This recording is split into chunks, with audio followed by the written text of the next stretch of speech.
তো আমরা যেটা আমি মনে করি, আমি ফায়াজ সাহেবের একজন কনসালটেন্টকে আমি অনুরোধ করেছি সাম্প্রতিক সময়ে যে এটা নির্বাচনের পিছিয়ে দেয়, এটা কম করে হলে যদি বাস্তবায়ন, এটা আমরাও চাই এনইআর বাস্তবায়ন হোক, কিন্তু এটা বাস্তবায়ন করতে আপনাকে মিনিমাম 1 থেকে 1.5 বছর হাতে সময় রাখতে হবে। আপনি হঠাৎ করে এসে 1 মাস আগে ঘোষণা দিয়ে কেন আপনাকে 1 মাসের মধ্যে বাস্তবায়ন করতে হবে, এটা আমাদের কাছে বোধগম্য নয়। কারণ এটার সাথে জাতীয় স্বার্থ সংশ্লিষ্ট ইস্যু আছে। আপনি জাতীয় স্বার্থ একটা সংশ্লিষ্ট ইস্যু আপনি 1 মাসের মধ্যে নিষ্পত্তি করতে যাচ্ছেন কেন? নিশ্চয়ই কোনো স্বার্থ আছে এবং নিশ্চয়ই কোনো এটা সন্দেহ আছে।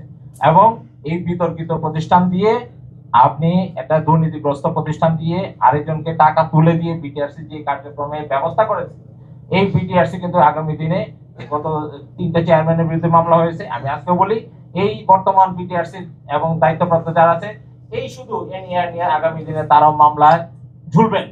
এটা সম্মানিত অতিথি একটু শর্ট করার জন্য অনুরোধ করছি। আমি যেটা বলি মোটা থাকে, আমাদের কথা হচ্ছে যে কোয়ালিটিটা এনশিওর করতে হবে, নাগরিকের এই ভোগান্তিটা দূর করতে হবে।